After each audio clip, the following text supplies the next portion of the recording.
Evolution is a term to define only one organism, and that's the self.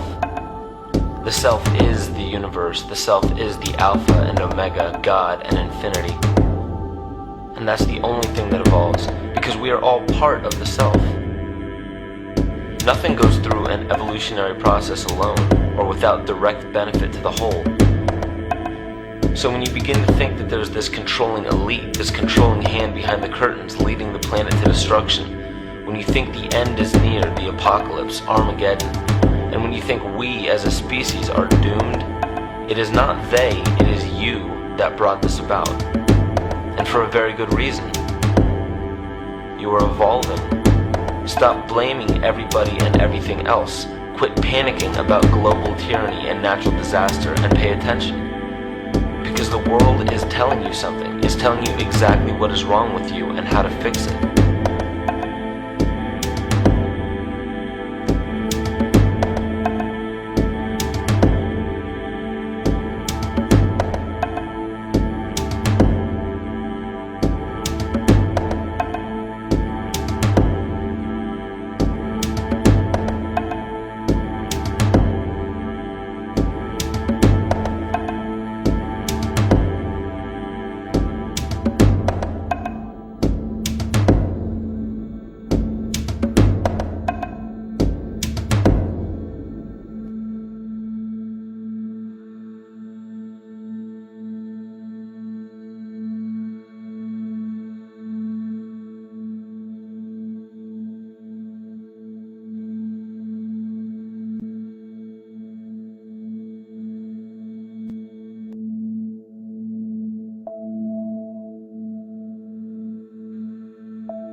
The Earth is believed to have formed 4.6 billion years ago.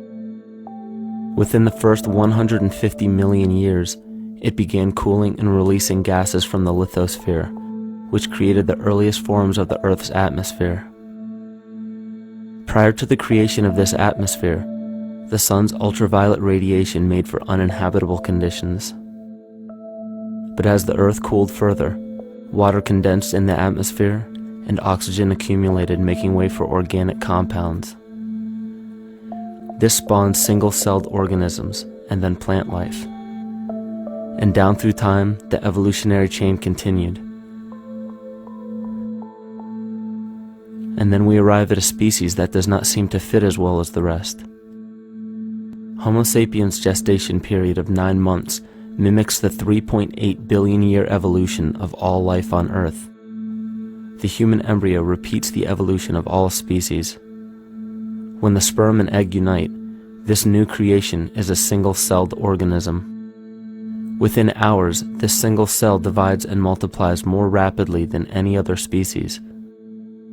4 weeks later, the embryo begins to develop gills mimicking aquatic life. A few weeks later, it develops lungs and a tail with reptilian appearance. From there, a mammal is recognizable, and then onto a primate form. It then sheds its laguna, which is the embryonic fur, and at last shows the characteristics of a human child. The human body is a community of approximately 50 trillion cells. Everything the body does, the cell does as well. Cells have respiratory and excretory systems. They feed, feel, think, and communicate with other cells. Trillions of cells make up a single organism called the human body, and billions of human bodies help make up the organism we call Earth. The Earth has more similarities with the human anatomy than you may think. Earth has its own electromagnetic generation, just like the human body. Research has found that a direct current of electricity flows through perineural cells found around every nerve in the body.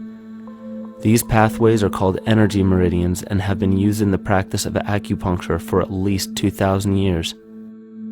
Dating even farther back is the notion of dragon paths or ley lines in which many megalithic structures and stone monuments were erected, marking the energy meridians of the Earth. These energy meridians are generated by the resonant frequencies of the Earth, called the Schumann waves. Each planetary body has its own resonant frequencies and is determined by the circumference and diameter as well as the speed of orbit and rotation. The Earth's resonant frequency starts at 7.83 Hz and ends with the 7th harmonic at 43.2 Hz, correlating with the 7 chakras. Ultimately, the greatest discovery of our Earth is its consciousness. A visible attribute of consciousness is an energetic field that governs the shaping of organisms. Morphogenesis is a scientific term to explain this very shaping of tissues, organs, and entire organisms. Consciousness is the creative force of the entire universe. It has been given many names such as God, Yahweh, Krishna, nature, the field, and divinity. The entire universe is in fact a single living, conscious organism with complete awareness of itself. The reason why it may seem difficult to comprehend this is because our understanding is typically limited by our language. When we hear the term conscious organism, we tend to anthropomorphize its definition. By giving it human qualities, we mistakenly look past what an organism truly is in the first place. The definition of an organism is any living thing capable of response to stimuli, reproduction, growth and development, and maintenance of homeostasis as a stable whole. Our universe does all of these things. The consciousness of our universe is responsible for the form and purpose that all matter assumes. The Earth's resonant frequencies are a result of its form. These frequencies are responsible for biological rhythms, such as menstrual and circadian cycles, as well as behavioral and emotional patterns. The frequencies are then picked up by the flora and fauna, which are biological instruments that respond to the wave patterns. The wave patterns resonate in the cranial structure of our head and converge in the center of our brain, which is where we find the pineal gland. The pineal gland is believed in many cultures to be the spiritual third eye responsible for intuition. Descartes called it the seat of the soul where mind and body meet. Each individual cell in our body receives an electromagnetic impulse from our central nervous system. They receive the very same impulse that was disseminated to every biological instrument from the earth. An explanation of our conscious universe has been attempted by religion, science, and philosophy. The neglect of biological nature from any organism causes illness. A divorce from nature, exile from Eden, confounding of tongues, they are all symptoms not of a biblical God or deity, but the true self. The greatest and only threat to ourselves is a loss of self, the death of our divinity.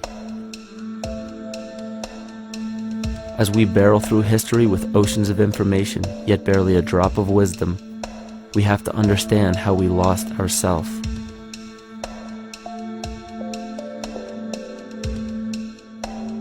In sacred texts and ancient scriptures left by our ancestors, we find an incredible link between stories of creation, a great flood, the war of the gods, the Messiah dying for the sins of man, end-time prophecies, and similar characters.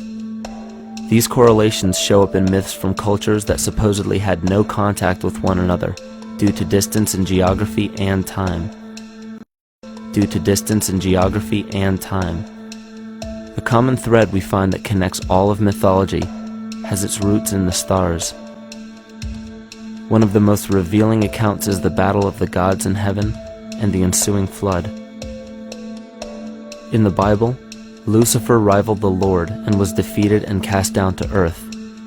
In the creation myth of the Enuma Elish, we find a similar story of Tiamat being defeated by Marduk and cast down to the abyss of Apsu. In chaos, Tiamat, the mother of them both, Apsu and Tiamat's waters were mingled together, meaning that the chaotic waters of Tiamat were somehow mixed with the sweet waters of Apsu. Apsu was the Sumero-Akkadian god of the abyss beneath the earth. Tiamat, also known as Lucifer, was known as a serpent or dragon and was defeated by Marduk. Marduk was the father of Nebo or Mercury, and Mercury is the same mythological character as the Zoroastrian Mithra, the Egyptian Hermes Anubis, and the Gnostic Hermes Christos. The most recent version of Mercury, however, is the Archangel Michael in the Bible, who defeated Lucifer and sent him to the abyss of the earth, or hell. This story is steeped in astrological significance in the Bible and in many other ancient scriptures. This leads to an event in history that is recorded by many researchers regarding the cosmic upheaval and historic deluge. William Commonus Beaumont states, "The flood immortalizes the collision of a fallen planet, later termed Satan, actually a cometary body with our Earth." Consider what this reveals. He postulates that a planet, later termed Satan, fell to the earth, creating the flood we see recorded in the Bible and other myths. Lucifer, or Tiamat, was a planet known to ancient cultures as the Glistening One, the dragon of chaotic salt waters. The light from the sun illuminated this planet's water, which gave it a glow that rivaled the sun's own light, which is where we hear about Lucifer rivaling the Lord. The Lord in this case being the sun, which sustains and gives warmth to the earth. The planet Tiamat, or Lucifer, was destroyed by a cataclysmic event that hurled the watery planet to the abyss of the earth. In the book of Enoch, it reveals, "And behold, a star fell from heaven, and when it fell to earth, I saw how the earth was swallowed up in a great abyss." The myth of the Ute Indians states, "The sun was shivered into 1,000 fragments, which fell to earth, causing a general conflagration. Then Tawats fled before the destruction he had wrought. And as he fled, the burning earth consumed his feet, legs, body, hands, and arms, until at last, swollen with heat, the eyes of the god burst and tears gushed forth in a flood which spread over the earth, extinguishing the fire." This myth resembles the translation of the Enuma Elish by Stephanie Daly in her book Myth from Mesopotamia, which explains that Tiamat's eyes became the source of the Tigris and Euphrates rivers. As written in the book of Revelations, "And there was a war in heaven. Michael and his angels fought against the dragon, and the dragon and his angels fought back.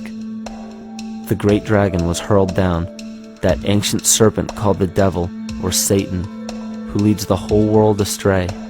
He was hurled to the earth." The Roman mythology of Ovid gives the story of Phaeton, which happens to be another name given to the watery planet Lucifer, or Tiamat.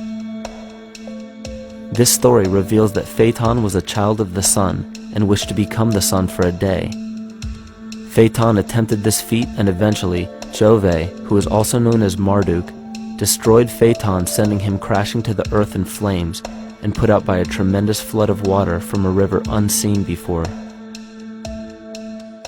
The common theme we notice here is that of a saltwater planet, the great dragon, Lucifer, Tiamat, or Phaeton, was defeated and fell to the earth, and now dwells in the abyss known as hell, giving us the outline of the story of Lucifer rising up against the Lord and being defeated and banished to rule the underworld.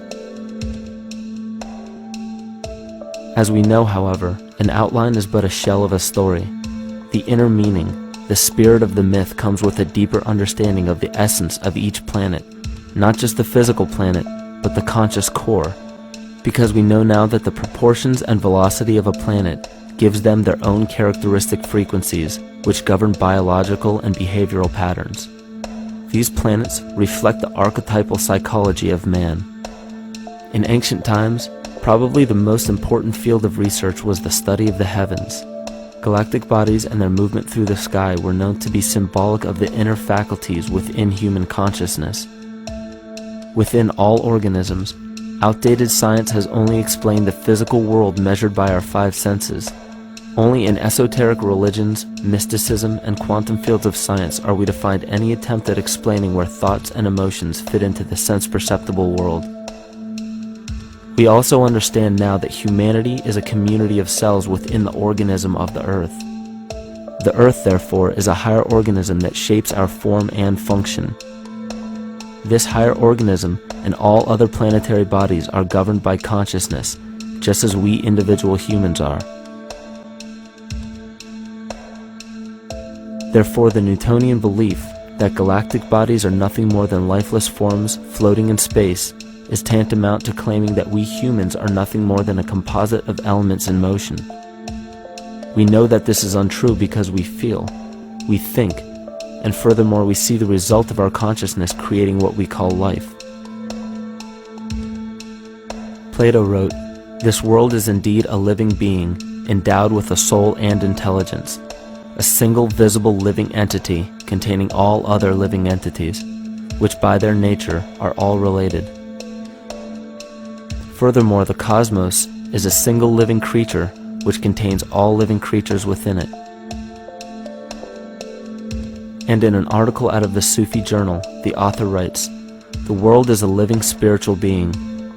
This was understood by the ancient philosophers and the alchemists who referred to the spiritual essence of the world as the anima mundi, the soul of the world. In scriptures, we hear of the claim that angels guide the inner soulful actions of people, or that the gods wield influence over man. Most ancient spiritual and scientific teachings held the belief that the hierarchies of the gods, angels, archangels, archai, all the way down to the cherubim and the seraphim, are the hierarchies within the human psyche. In this way, we must understand that when the whole of ancient myths and sacred scriptures speak of spiritual influence from a higher being, they were speaking of archetypal forces that are inherent within us, not an influence from an external source. This is where we begin to see the relevance of astrology as an ancient form of science that resurfaced in the 19th and 20th centuries under the name of psychology. Friedrich Nietzsche even stated, "As long as you still experience the stars as something above you, you still lack a viewpoint of knowledge." This is astropsychology and maps the inner faculties of the psyche. In pre-Christian times, there were schools known today as the mystery schools or the mystery religions. The messages encoded in the scriptures and ancient archaeology came from adepts of spiritual science. The intent was to teach the initiates the deeper meaning of these myths. What became later termed as Lucifer, Satan, or the devil was representative of the ego which rivals the Lord, the representative of the self. The true self is the epicenter of a person's entire being. It is the total sum of everything that we are. The false ego, on the other hand, is the idea and concept we create about ourselves in the course of our lives, which typically excludes any qualities we don't wish to accept about ourselves. However, humanity has been endowed with the freedom to choose either to obey the true self or to give in to the temptation of the vanity and materialism of the false ego. This is the most notable trait that separates man from animal: our freedom of choice, the choice to follow our concepts and ideals or our natural impulses, the choice to sustain nature or to destroy it. This freedom of choice weighs on the fate of the entire organism that we call humanity. Cancer begins with a group of cells within a community that fail to communicate with the conscious signal of the organism. Those cells begin to grow out of control and spread to other areas of the organism. This very disease is evident in our world today.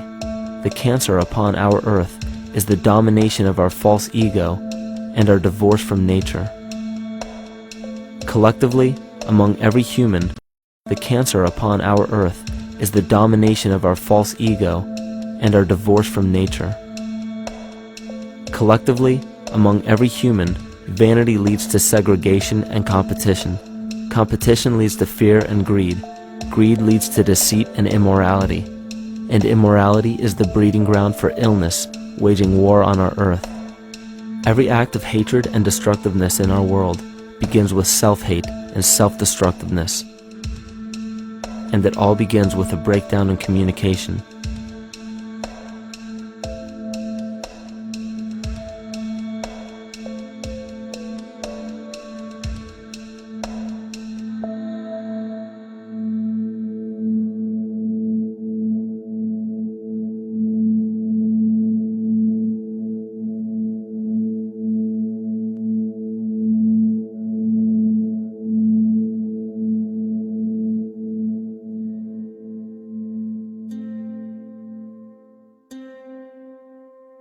In nature, all that we perceive with our five senses is a result of two fundamental principles. Everything in existence is made of a relationship between vibration and matter. Vibration is a masculine creative force countered by matter, which is a feminine receptive force. Thus begins the principle of duality. We see this duality in ancient myths and philosophies, yet only those philosophies and scriptures that were perverted and raped of the original meaning gave the impression that one polarity was good while the other was evil. The original sages, adepts, and shamans taught that both are necessary, and one would not exist without the other. These two important principles come together to form all things in the universe. This is KYMATICA. Even language, logos, the communication of any and all things in nature, depends upon this principle. Pete Peterson, in his works Cymatics, The Science of the Future, stated that nature shows examples of KYMATICA in everything. This phenomena is found to be one of the prime forces that moves biological evolution along its path. Dan Winter reproduced an experiment to prove that the ancient languages of Hebrew and Sanskrit, when spoken, create a vibratory frequency that moved matter into sacred geometrical patterns. Upon further investigation, Hebrew, Sanskrit, Aramaic, Arabic, and other elder dialects have older roots in a parent language of Gaelic and quite possibly an even earlier origin. In Swami Murugesu's The Science of Mantra, he claimed that when a person chanted specific words in Sanskrit while filming a burning candle, the intensity as well as the color of the flame would change due to the frequency that the word would emit. This same science has been shown to lower and raise blood pressure. And in his own words, certain sounds can affect their circulation and nervous system. Whatever change such vibrations cause extends to the mind of a person and also to the surrounding atmosphere, causing warmth or coolness. All this can be known by study and shown by practice. This rediscovered knowledge of the science of sound shows that sound is something more than mere vibratory signals. Not only does sound interact with life, but it sustains and develops it. It acts as a conduit of conscious intent between people, societies, and entire civilizations. Yet the psychic illness we endure due to the domination of our false ego is reflected in the collective. Our psychological schism has shut us off from communicating correctly with our inner self, which is exactly how cancer cells within the body operate. In the collective, we have created a language barrier between humanity and the rest of nature, acting as a global cancer. Recorded in history, the efficacy of the ancient languages has been severely uprooted. The alphanumeric translation from Hebrew to English shows a complete reversal of the two languages, giving the cymatic effect unnatural results. Dr. Leonard Horowitz stated in his work on DNA, 1/3 of the sensory motor cortex of the brain is devoted to the tongue, oral cavity, the lips, and speech. In other words, oral frequency emissions spoken or sung exert powerful control over life, vibrating genes that influence total well-being and even evolution of the species. A degradation of language in this case is shown to affect biology. If something as basic and important as language can be degraded and devalued to such a degree, yet never questioned, what else might we be missing? Think of an aspect of your life that dictates the limits of your freedom. Government and law enforcement, insurance and pharmaceutical companies, taxes, building permits, driver's licenses, and more. There are hundreds if not thousands of stipulations, regulations, and boundaries on our freedom. And out of the ones that were just mentioned, how many have you researched to find out whether they apply to you or not? Let's look at the forms of law that we currently acquiesce to.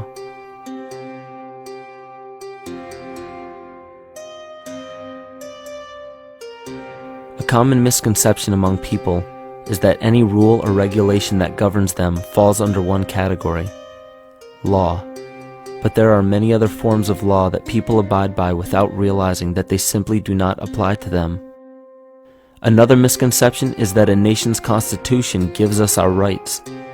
A constitution does nothing more than list the rights that we already have.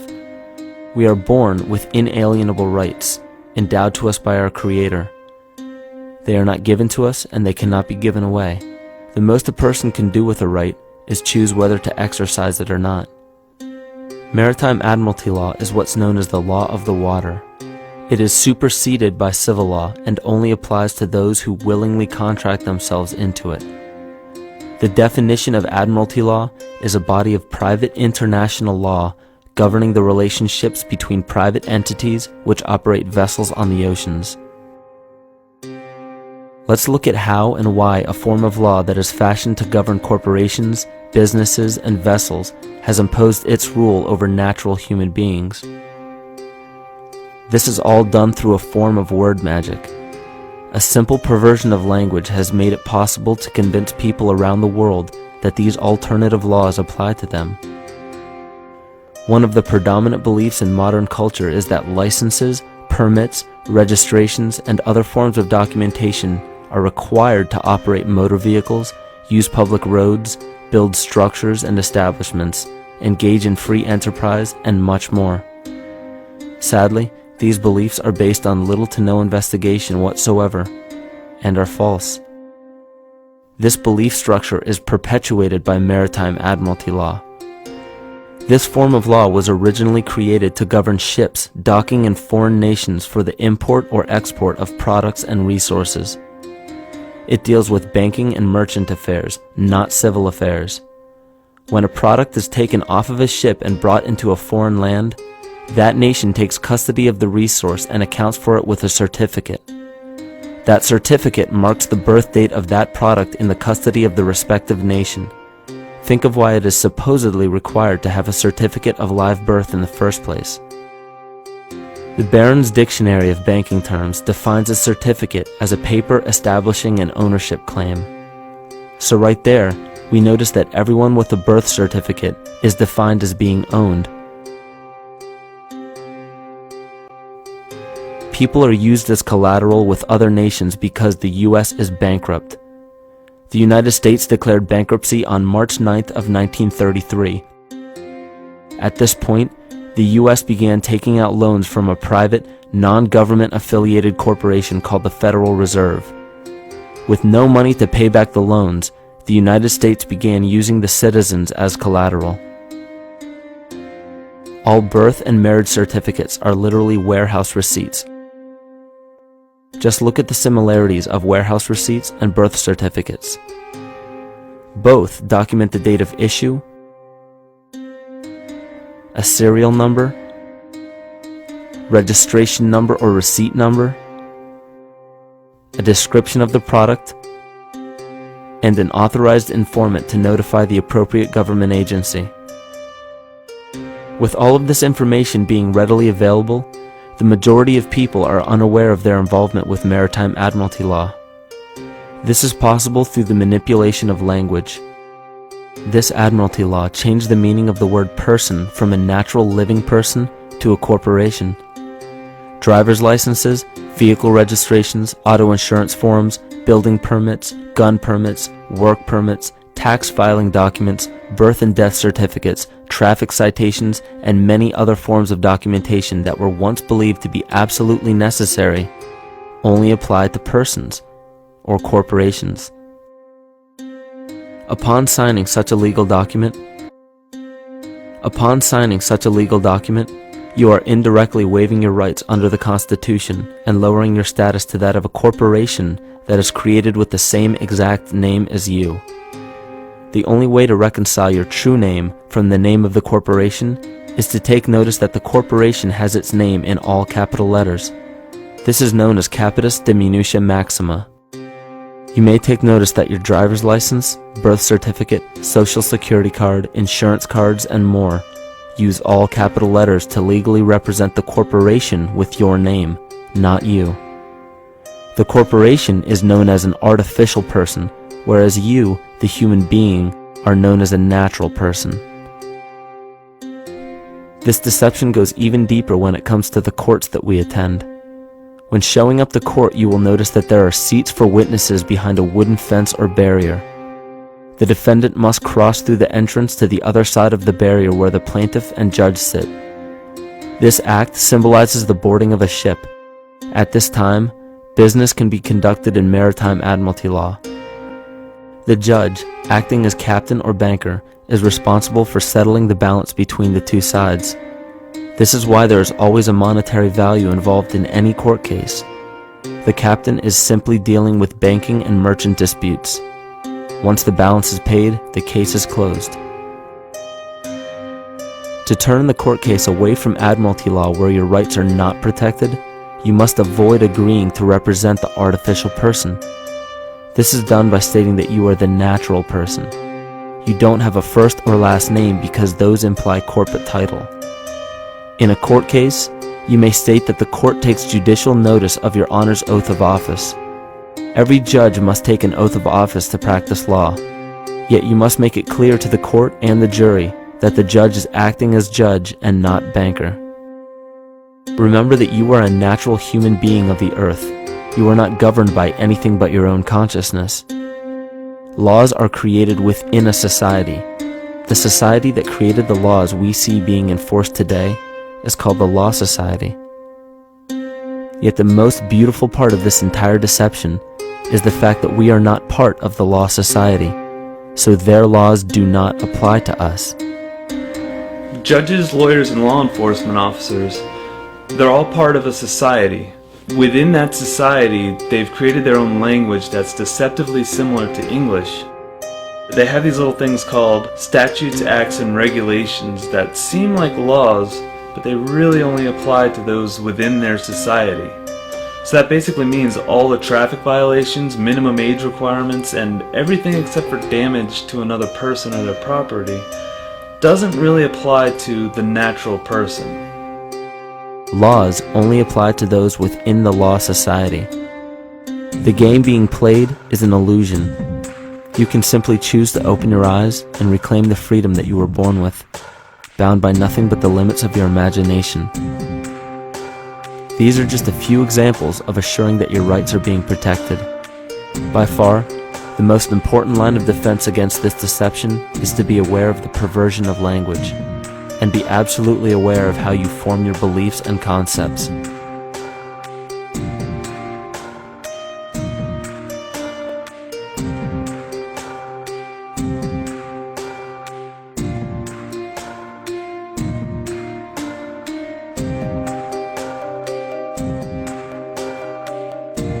In all forms of the perversion of language, there is a mirror reflection of this in the microcosm of the psyche.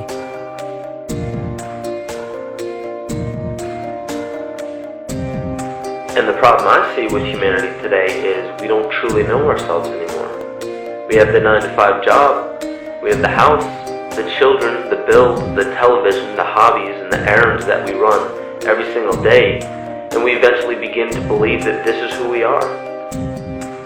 But who are we beneath the job title, beneath the status of mother or father, theist or atheist, Republican or Democrat, black or white, man or woman? Who are we?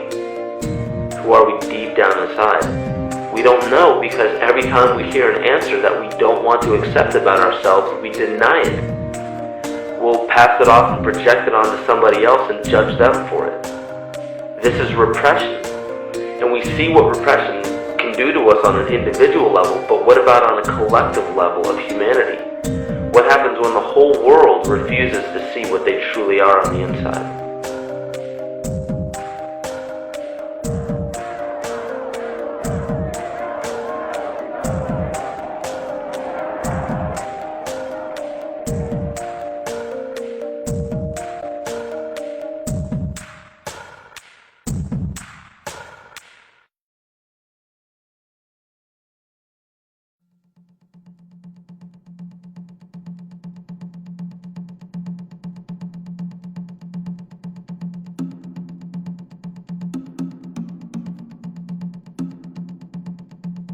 Carl Jung discovered that there is a collective unconscious connected to all humans, meaning that the whole of humanity shares a single mind with one another.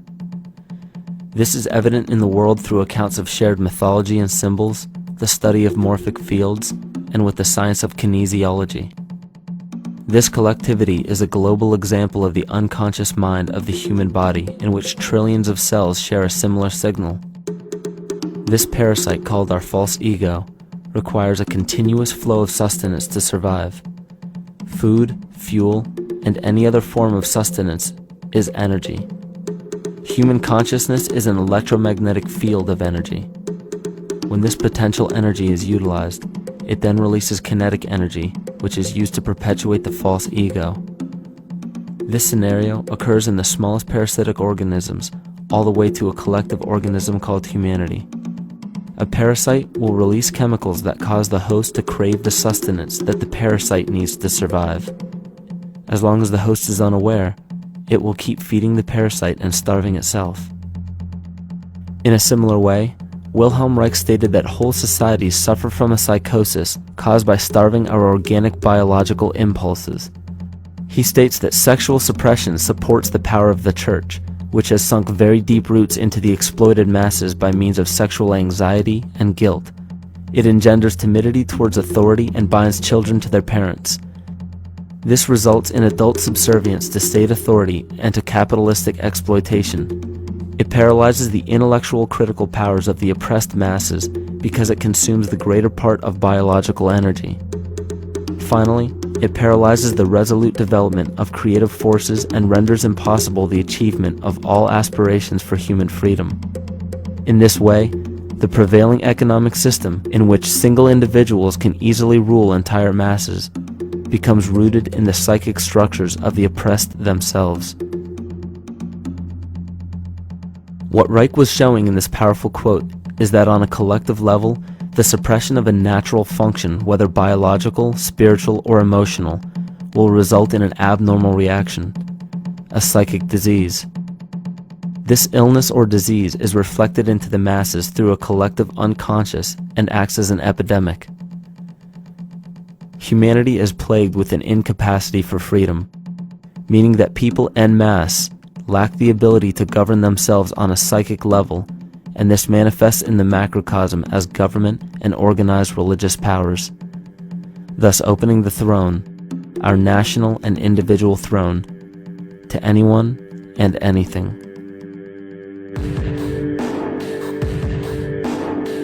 Enter the infamous rulers of the earth, the patriarchs of civilization, political, social, economic, and spiritual dictatorship, psychic tyranny. This simple illness within our psyche, this lack of responsibility and neglect of basic human freedom, has made way for every tyrant that has ever held rule over people on this planet.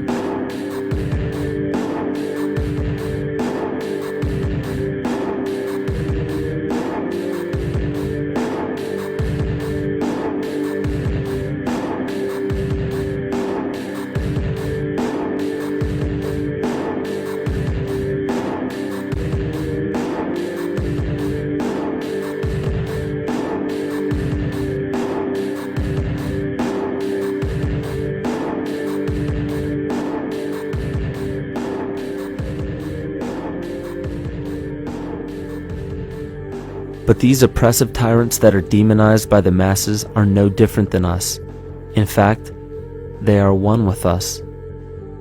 In the book The Prophet by Khalil Gibran, he poetically states, "I say, as the holy and the righteous cannot rise beyond the highest which is in each of you, so the wicked and the weak cannot fall lower than the lowest which is in you also." Every one of us has the capability to commit the most horrifying sin or show the most beautiful compassion to our fellow man. This is the very definition of an illness within the psyche and soul of man.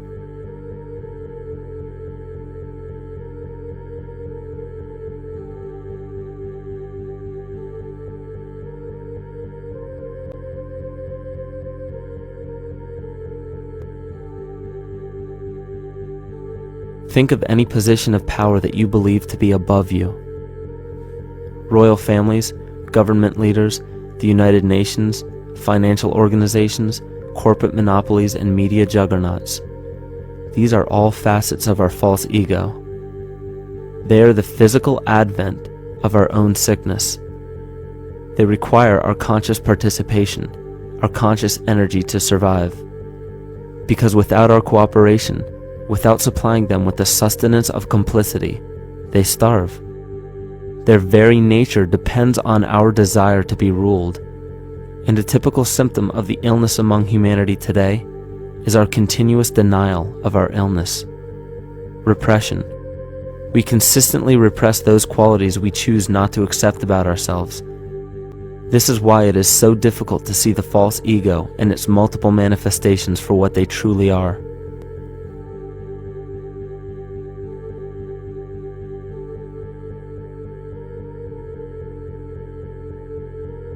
This is the very nature of the false ego. It acts as a red herring to distract us from the freedom we truly have. For this psychic parasite to survive, it must supply us with a chemical that will cause us to remain dependent upon it. In this case, the sustenance is our conscious energy. And in order for us to feed it to the parasite, the chemical of fear causes humanity to crave protection and defense.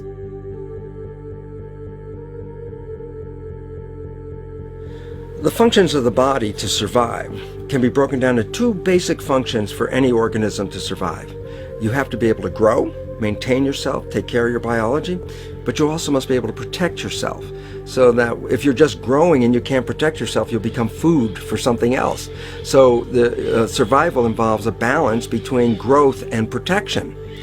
Through the history of human civilization and through human evolution, we recognize that our nature is to be in a state of growth, and that our protection is only supposed to be used to, help us out of that threatening moment. You can't be in growth and in protection at the same time. So the significance is, when we see a need of protection, the stress hormones in the body shut off the blood vessels in our viscera or gut, which is the part of the body for growth. Well, the issue is, if you took the blood from the viscera and moved it out to the arms, then you left no blood in the viscera. That means no growth. But you're ready to fight. And when your fighting is finished, then the blood returns back to the viscera and you grow again. But in the world that we live in today, it's 24/7 fear.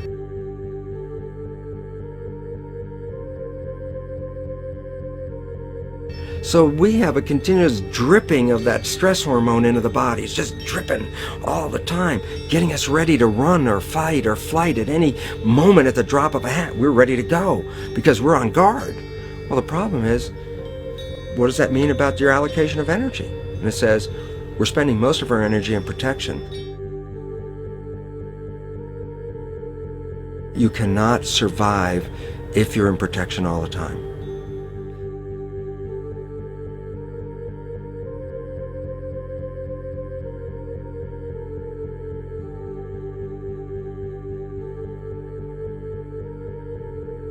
And if the parasite can control the nature of the fear, it can then create a fear among us that only it can defend us against. A recent physical manifestation of this comes from Zbigniew Brzezinski, former Secretary of State who also supported President Barack Obama. In his book, The Grand Chessboard, he states, as America becomes an increasingly multicultural society, it may find it more difficult to fashion a consensus of foreign policy issues, except in the circumstance of a truly massive and widely perceived direct external threat.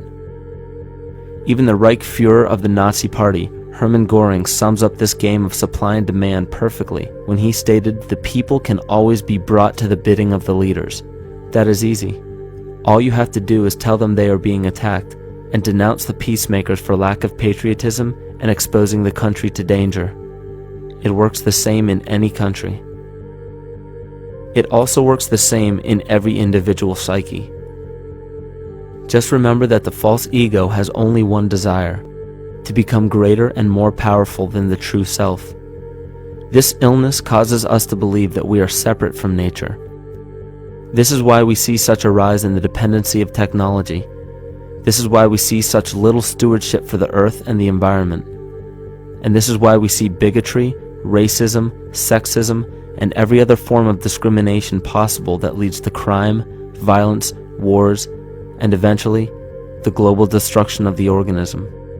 This endless state of fear, confusion, and segregation our world seems to live in is a symptom of the false ego creating a false threat.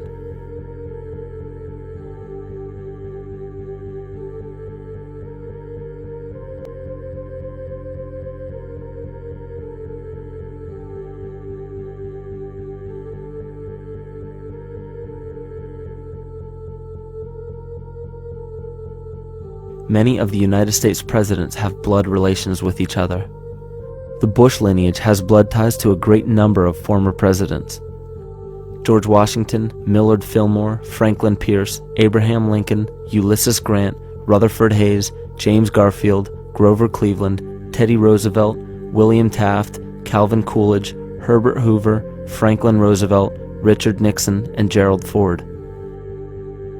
Michael Tessarion points out in his work that Bush is closely related to every European monarch on and off the throne, and has kinship with every member of Britain's royal family. Bush's family tree can be documented as far back as the early 15th century. He has a direct descent from Henry III and from Henry VIII's sister Mary Tudor. He is also descended from Charles II of England. And we also find that George W. Bush is a direct descendant of Godfrey de Bouillon. Godfrey was the first king of Jerusalem after he recaptured it from the Saracens, which was the name for the Islamic faith during the Middle Ages. It is interesting to note that the current occupation of the United States in the Middle East was re-established by the same family, George Bush Sr. in 1991, and again by George Bush Jr. in 2003. George Bush Jr. is then found to be a cousin to both opposing candidates of his 2 terms in office, Al Gore and John Kerry. Democratic President Barack Obama also has blood ties with George W. Bush, as well as Gerald Ford, Lyndon Johnson, Harry Truman, James Madison, and the British Prime Minister Sir Winston Churchill. On the opposing side of the 2008 presidential ballot, John McCain is descended from Robert the Bruce, King William I of Scotland, and also Godfrey de Bouillon. And probably one of the most interesting facets of the bloodline relations is the fact that the whole British royal family has descent from the Muslim prophet Muhammad through the Arab kings of Seville. This bloodline was passed through the kings of Portugal, Castile, and eventually down to King Edward IV. And this is a very, very different story from what you hear the media pumping out every day, being this idea of lineal superiority. It's completely debunked according to the foremost authority of aristocratic lineage, Burke's Peerage. And this just goes to show that there's the true story, and then there's the manufactured illusion, the front that's given to the public.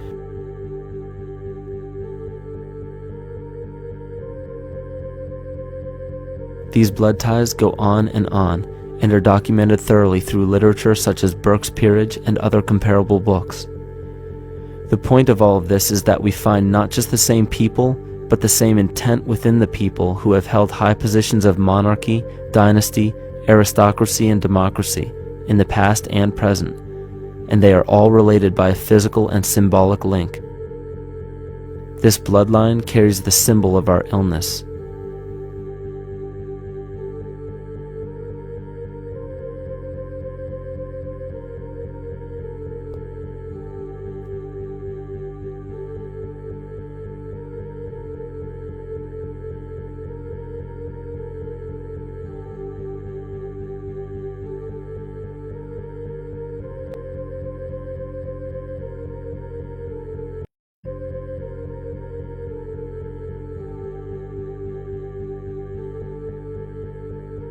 The symptoms of our psycho-spiritual illness are the wars, terrorist attacks, artificial or man-made disasters, and leader figures.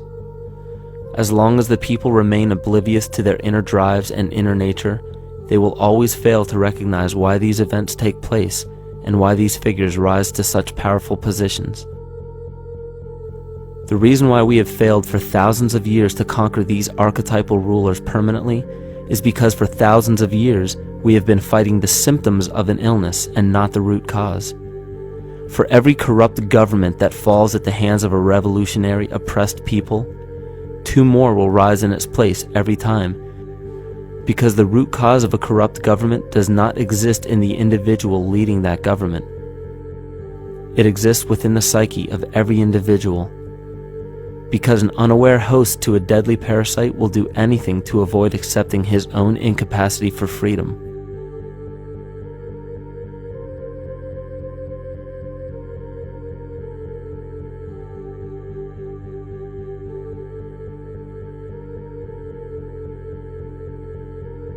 We are so bereft of sanity in this world that those few who simply stop projecting onto others and begin facing their own demons are seen as neurotic.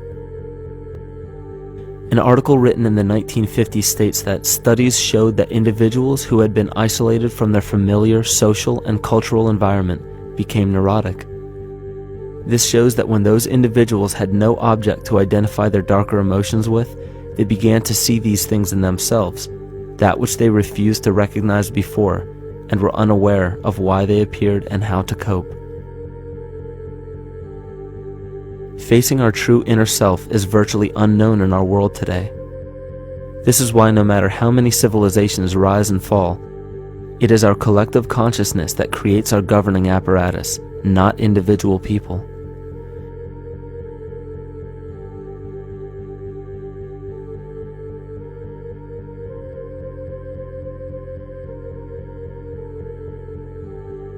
And after countless attempts, you would imagine that people would realize that a physical retaliation may not be the solution. Yet here we are, thousands of years later, with technology that can clone DNA, vehicles that can break the sound barrier and probe the depths of space, and science that can overcome almost any sickness. Yet we still fail to take notice to the importance of thoughts and consciousness. This is the very definition of insanity. And every single one of us is responsible for this psychic epidemic, because we're killing the messenger and paying no attention to the message.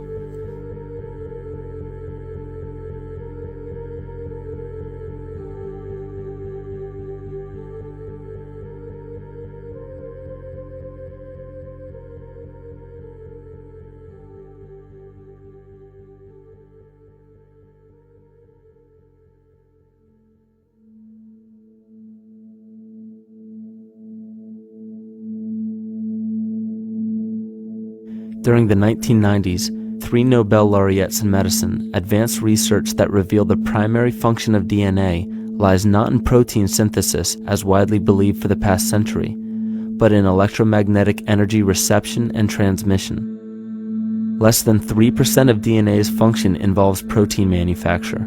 More than 90% functions in the realm of bioacoustic and bioelectric signaling. So why is it important to know that DNA functions in bioelectric signaling? HeartMath Institute has discovered the heart and brain maintain a continuous two-way dialogue, each influencing the other's functioning. Although it is not well known, the heart sends far more information to the brain than the brain sends to the heart, and the signals the heart sends to the brain can influence perception, emotional processing, and higher cognitive functions. The heart also generates the strongest rhythmic electromagnetic field in the body, and this actually can be measured in the brainwaves of people around us. We are quite literally an electromagnetic expression of our highest cognitive function. The behavior of electromagnetism is evident throughout the world as dualism. All matter contains a negative and positive charge, which means organisms are built upon this foundation. The natural homeostasis of any organism is a balance of both polarities. Furthermore, research on emotional energetics shows that the heart's field is a carrier of emotional information and a mediator of bioelectromagnetic communication within and outside the body. Research shows our heart's field changes distinctly as we experience different emotions. It is registered in people's brains around us and apparently is capable of affecting cells, water, and DNA studied in vitro. Fear. The chemical supplied by a collective parasite creates a distinct bioelectric signal given off by the host. This signal is disseminated to the organisms within our community and will grow outward through the entire organism unless it is counterbalanced by an opposing force. Dr. Fritz Alan Popp discovered that the cells in our body communicate through biophotons, which are tiny particles of light that are single units of an electromagnetic field. This communication system within our body also exists between people in what's known as morphic resonance. This was known by the shamans, sages, and adepts of antiquity. These teachings were commonplace in prehistoric cultures. It wasn't by sheer chance that artistic expression and rituals were the cornerstone of every ancient civilization. Art was used as a personal method to exercise the shadow content of the psyche and introduce it to the conscious mind. This was very literally viewed as psychic therapy. Ritual was based around astrological dates. As we've learned, the study of the stars and planets reflect our own astropsychology. The shamans would perform rituals on astrological dates that would correlate with a circadian rhythm or a psychological cycle. These rituals kept the human participants aware of their inner self and prevented the repression of psychological content.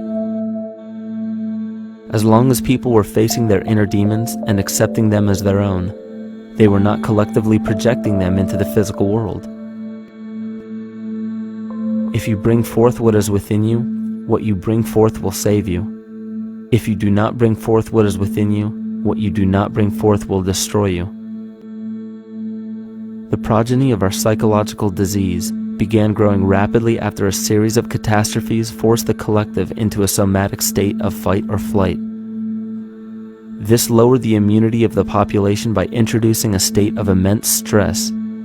Our body becomes more susceptible to illness under stress. In this manner, humanity fell ill when entire bodies of land were swallowed up by the floodwaters.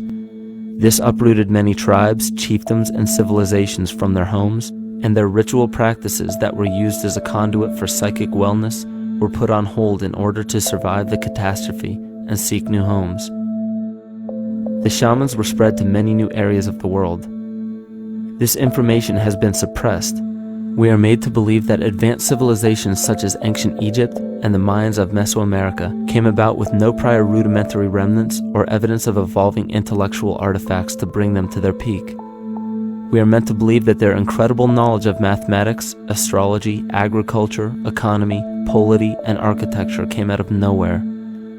This leads many researchers today to the understanding that the origins of these civilizations have been suppressed.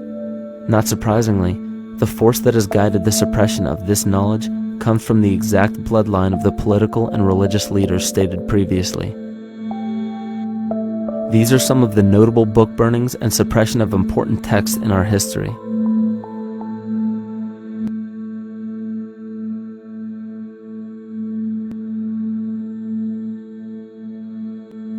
Yet after all of this suppression, there are still remnants of the dispersion of elder civilizations in nearly every country. There is tremendous evidence of ancient cultures visiting North America long before the conventional belief of European colonization. Barry Fell states in his book America BC, there are ancient inscriptions now being reported from nearly all parts of the United States, Canada, and Latin America, written in various European and Mediterranean languages in alphabets that date from 2,500 years ago. William Commonus Beaumont wrote, "The Toltec and Maya civilizations never originated on American soil, but appeared there full-blown, with a well-defined art and system of hieroglyphic writing which possesses affinities with Egyptian. It is found that there are thousands of prehistoric sites across New England and several other northern states showing inscriptions, carvings, and mounds created by Druidic mariners as far back as 800 BC. To suppress this information further, it was not only imperative for the bloodline to burn the documented texts containing true historical information, but to wipe out the cultures that derived from these ancient shamans. The most devastating genocide ever endured was and still is the annihilation of shamanic tribes. We've lost our traditional roots and don't know about ritual. The dragon dances and the ghost dances of the Native American Indians, what do you think that was all about? All the shamans of the world, when they do their rituals, they're doing that. Their work, harmonically through dances, is to strengthen the immune system of the earth. But they've been all murdered. So that was why in the 17th century, exactly the same period I'm talking about, there was an all-out agenda that when you come across the indigenous people, you annihilate them. Columbus was sent on his expedition along with agents of the crown to disrupt the lives of the natives and seize mineral resources. He visited every island in the Caribbean, depleting the gold and taking as many slaves of the native Taino tribe as possible. 5 million natives were murdered within 3 years, according to Leah Trabeck. Within 15 years, the Arawak tribe of 250,000 was completely wiped out. The population of the United States prior to European contact was greater than 12 million. 4 centuries later, the count was reduced by 95% to 237,000. From 1494 to 1508, over 3 million people had perished from war, slavery, and the mines. Who in future generations will believe this? I myself, writing this as a knowledgeable eyewitness, can hardly believe it. My eyes have seen these acts so foreign to human nature, and now I tremble as I write.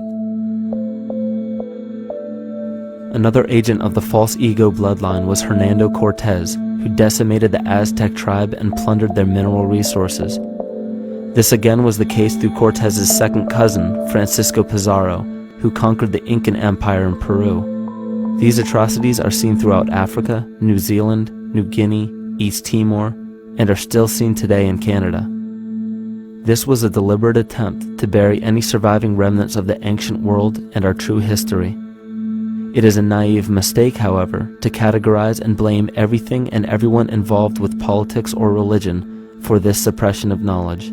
It is only natural for people to crave spiritual understanding when there are so many manufactured missing links and perversions in the spiritual text today. And due to this void of spiritual wisdom, honest and moral people who are simply trying to understand their place in this world become the prime consumer market for those who wish to exploit this vulnerability. To have enough power to run our own lives, basically. If we look at the New Age movement, for instance, which is another kind of trap in all of this, where people might end up actually. They're looking for something so bad that they're taking all these things that are handed to us or to them, but it's not really based on any real understanding. It's still kind of coming from a religious type of perspective. People are genuinely seeking something new. They're genuinely seeking a new type of spirituality, or to better themselves, or to change something, but this is being hijacked, and what they actually do is that they lead you into another type of group mentality or New Age religion, whatever it is, and people still are not able to kind of really break free from that and follow their own journey or their own path, which I think is very important in all of this.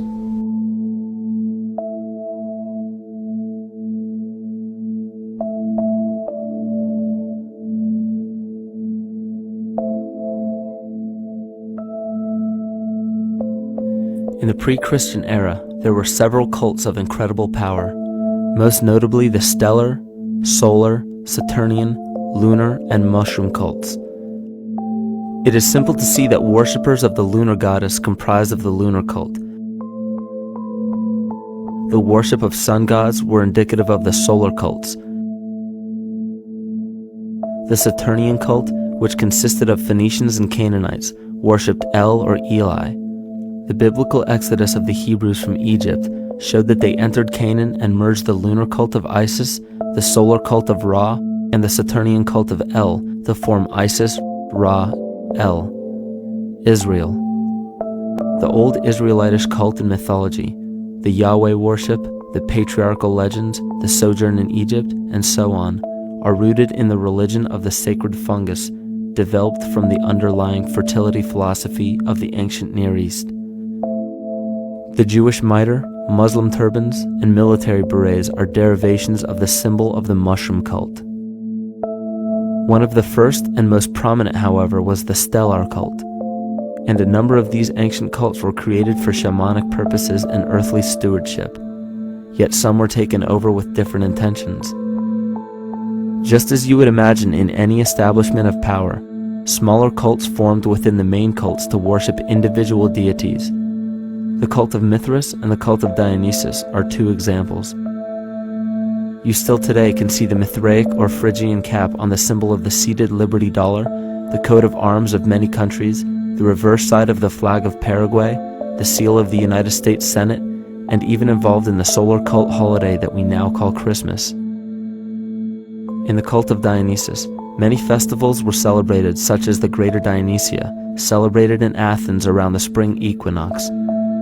The foremost event in this festival was the Thymelic contest, in which poets, musicians, and entertainers performed in an open-air theater. Musicians did not have to pay taxes, and members of the Artists Guild did not have to participate in military affairs. The cult of Dionysus is still alive to this day as the entertainment industry.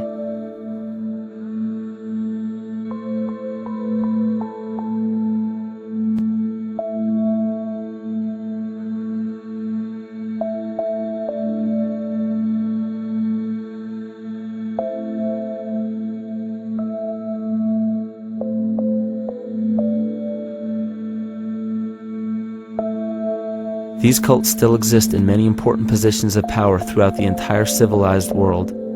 Yet the most important function of these groups is to manufacture the consent and complicity of the people. The conscious mind is the creative mind. It's the one that has your personal identity into it. It does the real thinking.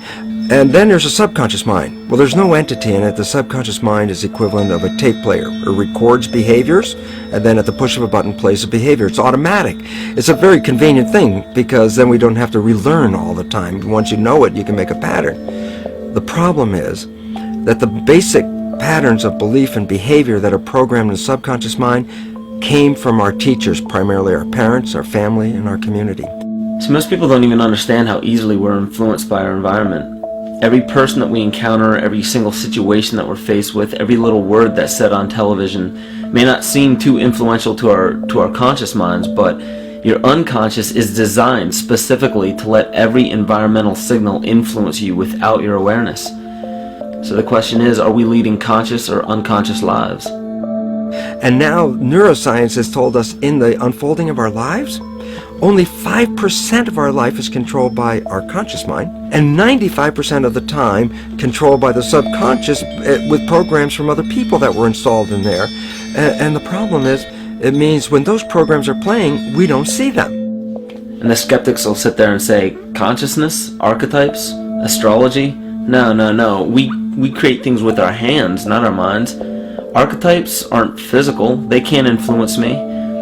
But when you think of the fact that we're only conscious of this small little fraction of our behavior, what we don't realize is that entire countries, entire civilizations that think they're free and independent, but are unconsciously too afraid to be free and independent, they will beg to be governed. And if they can't do it themselves, who do you think will consciously or unconsciously take that responsibility? It usually ends up being that strong, masculine, animus archetypal figure. When we think we're in danger, we're not looking for our mother to nurture us. We want our father to protect us. And right on cue with the age of fear, this age of catastrophe, the age of this parasite, we see masculine domination. And one of the primary conduits for giving our responsibility and our conscious energy away is money.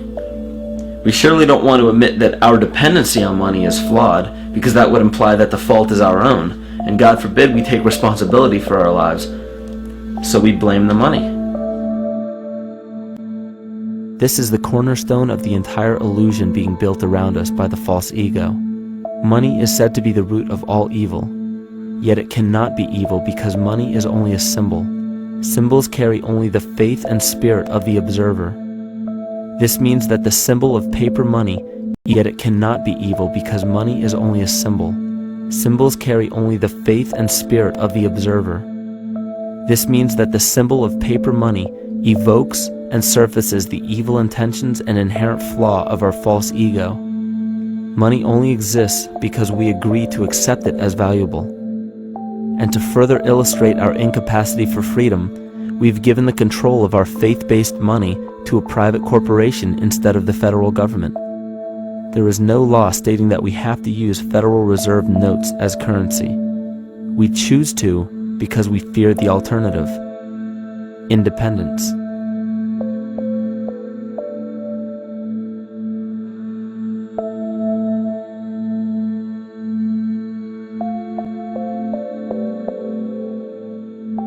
But it's not even really about money, it's about energy, because money is simply this material thing that allows billions of people to crave just one thing and put their energy into the same thing.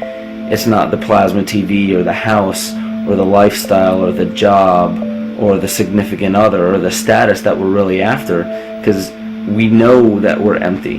These people feel sadness and loneliness and void just like anybody else, and they either want to fill that void with materialism because they think that that'll make them feel better, or they want to sedate the void feeling with material possessions. So it all comes back to this feeling of having to put our dependency into an external source, something that we have absolutely no control over.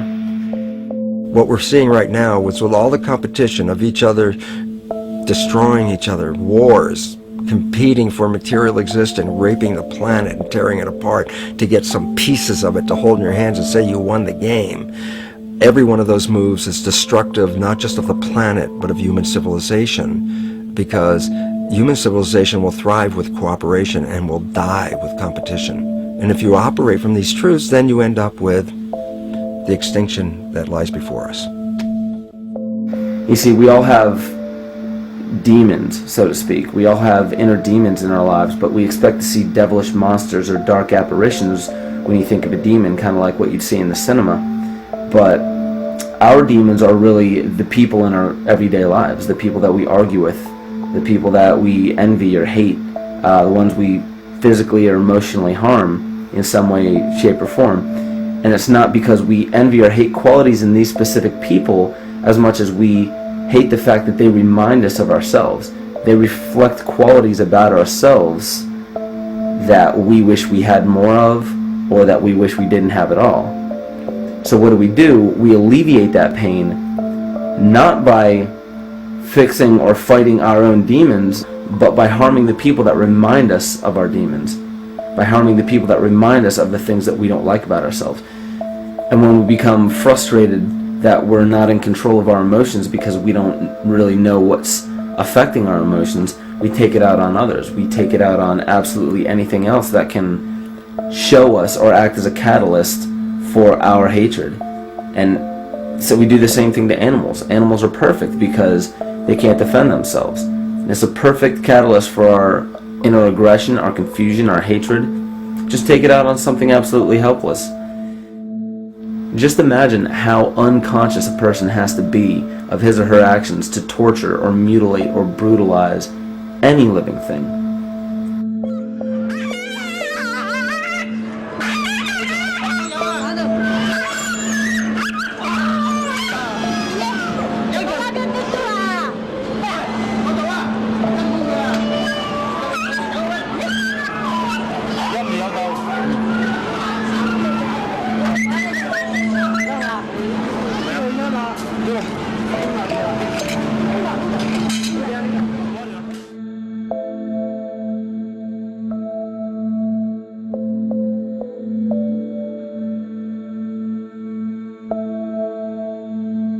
His goat's down, and he'll be here, and we can. Ouch! Ooh, he bit you. Look at his tail. Is it calming when they're kids, maybe? He's a big guy. That's a real. Think of the lack of compassion you must have towards life in general to be able to feel no semblance of sympathy towards entire populations, let alone just individuals or individual animals, entire populations of a species that are bred specifically for the purpose of commodity. But I'll tell you what's even more dangerous is not so much the people carrying out this cruelty, because that's already been established. That form of hatred and cruelty has already been established and it's already known. What I'm really worried about is the people who are against inhumanity, the people who are against animal cruelty and feel self-righteous enough to think that it's justified to inflict harm or even wish harm on these people. Because those are the people who take unconscious cruel behavior to a whole new level of conscious cruel behavior that's perfectly acceptable in their minds, because they feel that it's their job to bring other people to justice, like they're an authority figure of some sort. Those are the people who will have a much harder time figuring out why they harbor so much inner hatred and resentment. They don't seem to realize that it's just another form of this same exact hatred. So to keep from facing our inner demons consistently, what do? When we begin to realize, hey, wait a minute, maybe it's not alright to inflict harm on any other living thing, then the ego has to come up with a more esoteric form of cruelty to trick us into displaying the same form of self-hatred, the same indignant attitude, but just in another way and towards another group of people. But the emptiness will always find a way back in, and people will always start to feel restless again, no matter how many times they transfer blame to yet another person or yet another group. We need chaos in our lives. We crave destruction. We beg for catastrophe.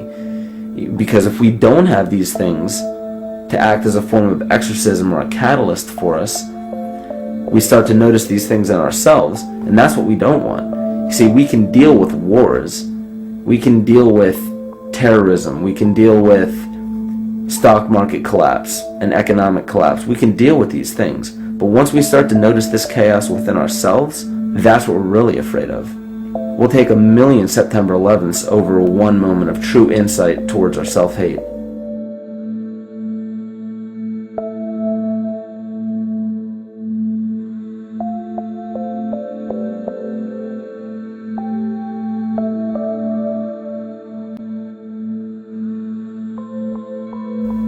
And you know, the most interesting part of all of this is we encounter things every day, every single day, that we either accept with open arms or that we reject violently.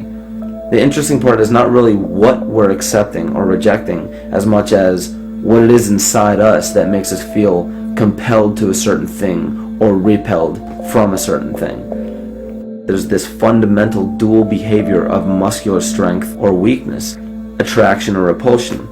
And what's interesting about this is when you realize that consciousness, awareness, that intangible essence that animates all matter into what we see around us as life, that is where you will find the origin of this dual behavior.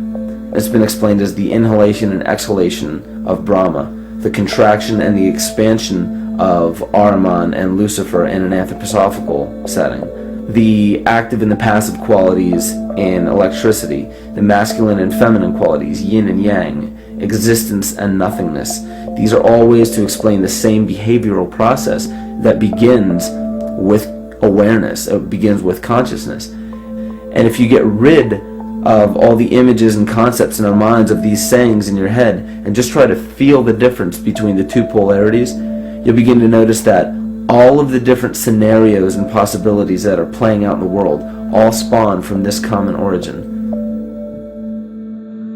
You'll have 1,000,000 people telling you why the Bible is supposedly the Word of God and that you should follow it word for word. And then you'll have another 1,000,000 claiming that it's a form of mind control and not to believe any of it. Everybody will tell you to beware of this or watch out for that. This is good information, this is bad information. And I just have to wonder, what makes anyone an authority figure enough to say that something is true or false? And why are you denying or accepting anything based on the suggestion of another person? Why aren't you making that decision for yourself? Information is information. There's no such thing as good or bad information. It's all what you do with it. I say let everything be your Bible. Give every piece of information, every person, every event or scenario or situation an honest and open mind. Because then it's your responsibility to respond to it in the way that you choose. Not following the herd, not following convention, it's your responsibility. And that's the point when, no matter how many people tell you you're wrong or right, you're not dependent upon their approval. If we at least question our own actions, question our own thought process, and make a conscious decision to what we feel is right every single day, that's what I believe to be divinity. That's true shamanism. And that, to me, is what it really feels like to be alive.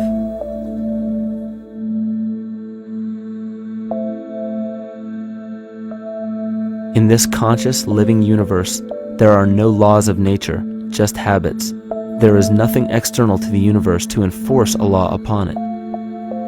The illusion of a fixed law of nature is only the result of there being no need for that habit to be broken. When habits need to be broken to ensure the survival of the organism, we see this event in nature and call it evolution. The collective mind shapes our evolution. And a great example of this is the experiment done by John Cairns in 1988. His team put lactose-intolerant cells in an environment with only lactose for food. Under a law of nature, every one of these lactose-intolerant cells would have died. But surprisingly, they all survived. Every one of them understood the problem that they were facing and replaced the defective lactase enzyme with a functioning one to utilize lactose for food. If a cell has the ability to decide how and when to evolve because it's facing extinction, then anything can. The existing beliefs are that a human body is a biochemical machine controlled by genes, and therefore the behavior, emotions, and character of our biology, our health, our lives are controlled by genes which we don't control. So this is what we taught people. You're a victim. Genes control your life. You didn't pick them. You can't change them. The genes you end up with program what's going to happen. My experiments on stem cells, which I started in 1967, I'd isolate one stem cell, put it in a petri dish, and then it would divide every 10 hours. So I took all the cells, split them up into 3 groups, and then just put them in 3 petri dishes. And then I changed the growth medium, the constituents of the environment, in each of the 3 dishes. In one dish, the cells form bone. The second dish, they form muscle. And a third dish, they form fat cells. What controlled the fate of a cell? And the first thing you have to say is, well, wait, they were all genetically identical when they were put in a dish. So obviously the genes didn't control it because they all had the same genes. What was different was the environment. And all of a sudden in my career, it said, oh my gosh, here I am teaching genes control life, and the cells are telling me genes respond to life. And since you can control the response, you can control your life. It's how you read the environment, how your mind perceives the environment. And if you understand this, then you could lead yourself to the most wonderful expression on this planet, to be fully alive and fully healthy, just how you respond to the world.